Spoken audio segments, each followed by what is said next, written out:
You got my back. I got your back. You got my back. I got your back. 1, 2, 3.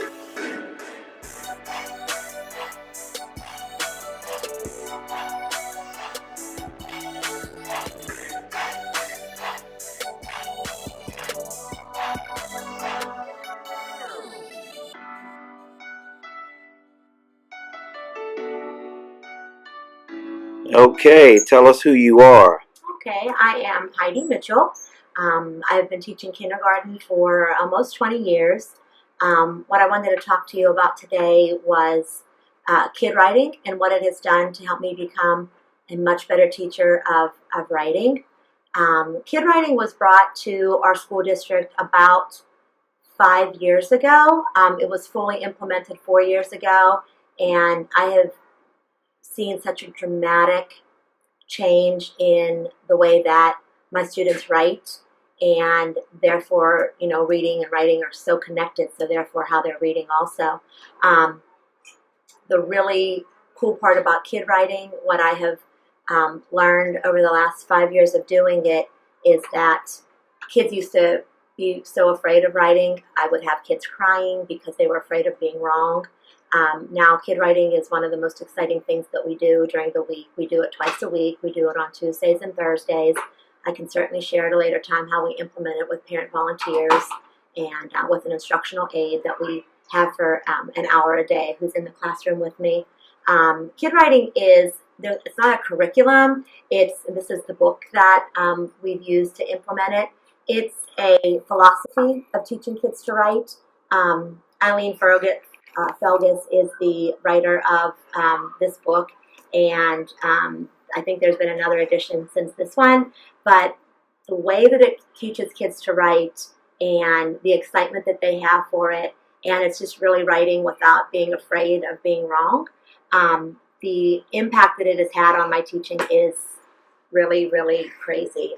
I've never seen anything like it in my years of teaching and with other curriculums that we have used to get kids to be confident little writers. So I wanted to share one of my students' journals. So this is the journal that we give them.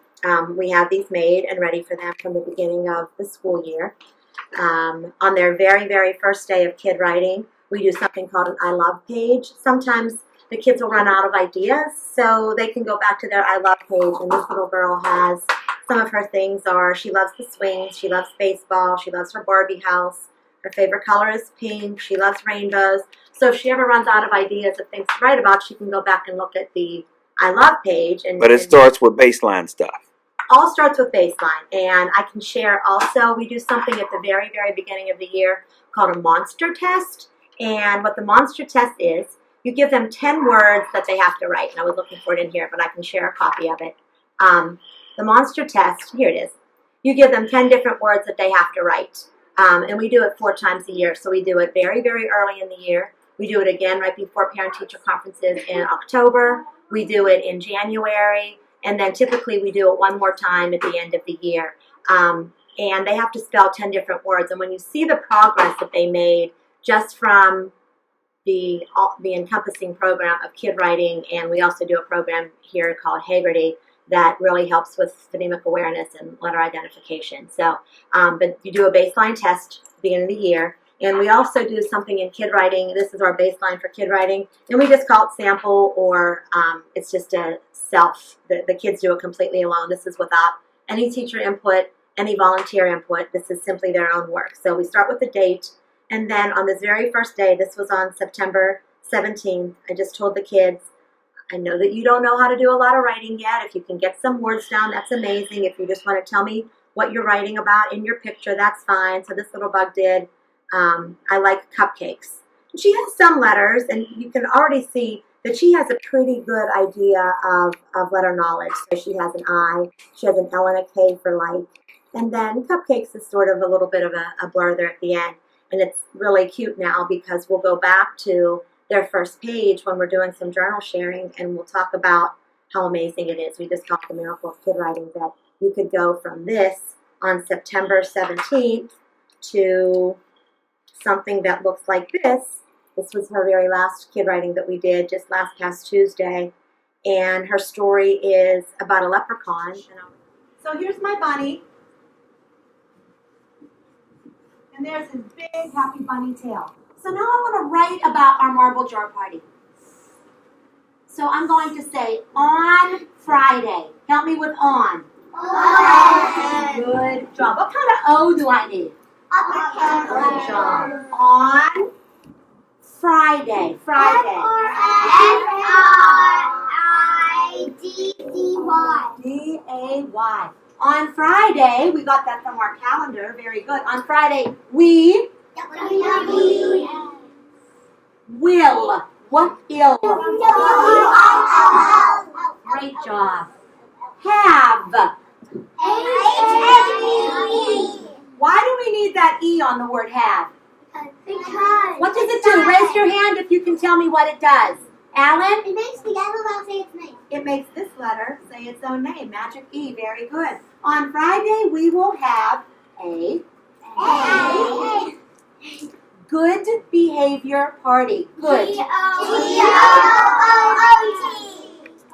Behavior. Behavior. Behave. Behavior. Why? Okay. On Friday. No, it's YR. YR? Well, let's leave it like that for now. On Friday, we will have a good behavior party. Party.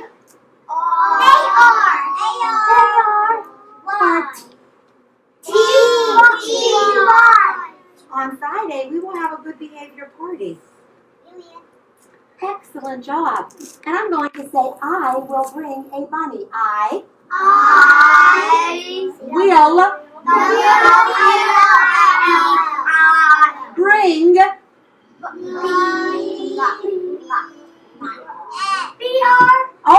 Megan, how did you know that?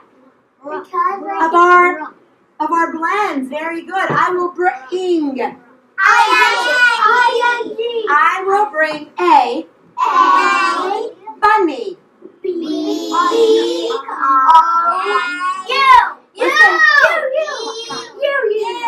Bunny.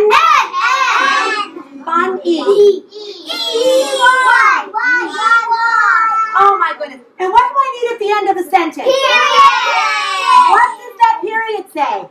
Stop. Very good. Let's go back and see all of these words that you spelled the right way. Ready?